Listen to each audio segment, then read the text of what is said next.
Hi there, my name is Kelli Slemp, pediatric speech-language pathologist, making these videos during the coronavirus outbreak since I'm not able to see my kiddos directly right now, hoping that parents will be able to pick up some therapy tips and strategies to help work with their children during this time at home. And so today we're gonna talk about a diagnosis or a suspected diagnosis that is very niche.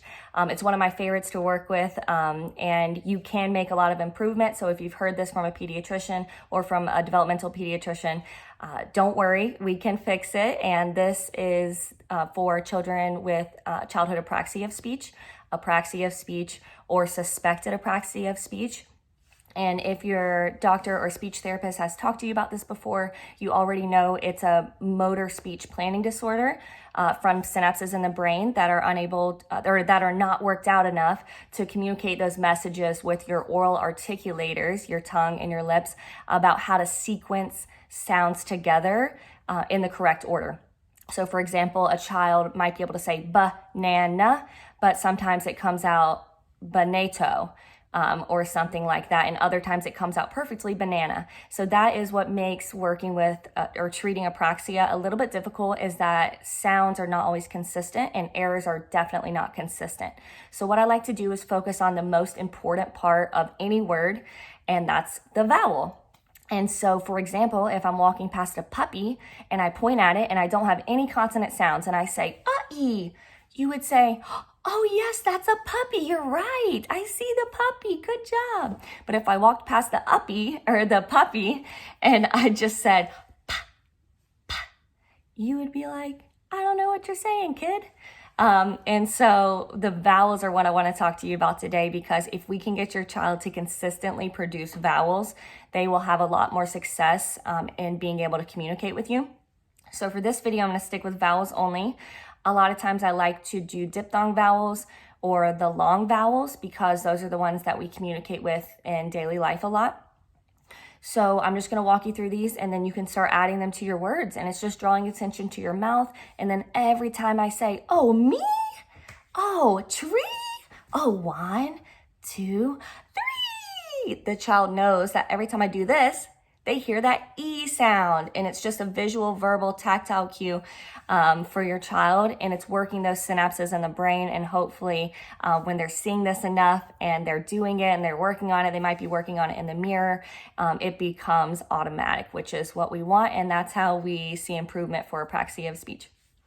Okay, so for A, you're just gonna make the shape of your mouth. All of these are just showing the shape of your mouth essentially. So A as in yay, and then we have E as in me, and then we have O as in go. Can you see? Sorry.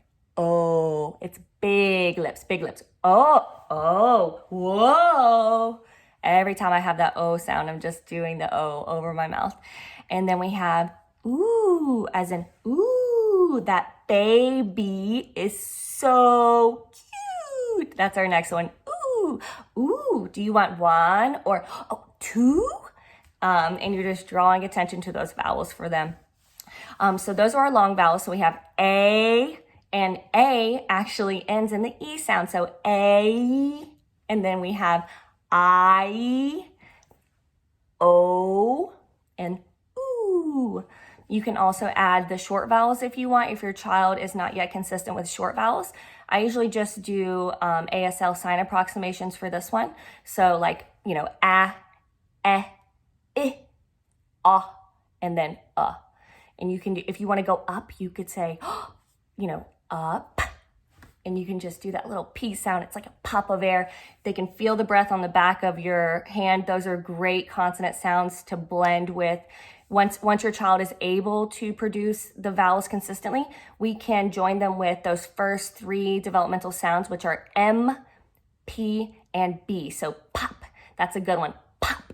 Oh, look, pop, pop, pop, pop, pop. You could do the, you know, as long as they have the but now we're focusing on adding. So your child might say pop, you know, pop, but they're not doing that final P sound. You make it more exaggerative and blow the air out. Pop, pop. Oh my goodness, you almost blew me away. Pop, pop. Whoa, watch out.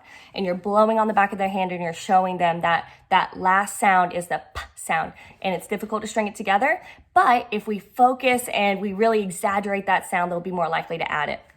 I promise they won't walk around going pop, pop.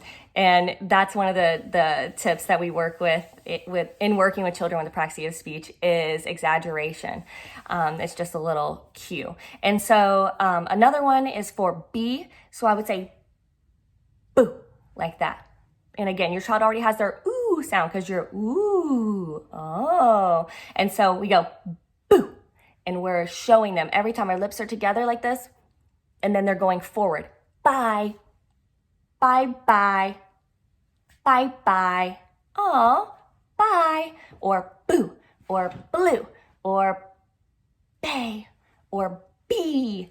And again, if I was gonna do the b with the e sound, I would say b, e, B, and show them the beginning sound and then the end sound with my tactile cue there.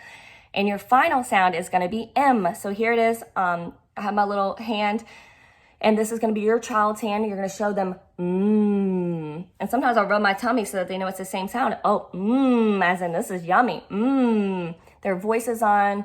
I'll touch their throat or show them my throat or let them feel my throat. And whenever your vocal cords are turned on or your voice is on, your neck will vibrate. So, did you feel that? Did you feel it vibrate? Oh my goodness, that was silly. It tickles. So if I was working on me, E. Is it your turn? Oh, it's me? Oh, E. Whose turn is it? It's me. Good job. And again, you're encouraging them to use their lips together with their vocal cords on, and it's different from your B sound or your P sound, which are your first 3 consonant developing sounds, and then in combination with your short or long vowels. And that's your therapy tip for working with apraxia of speech. Thanks for watching.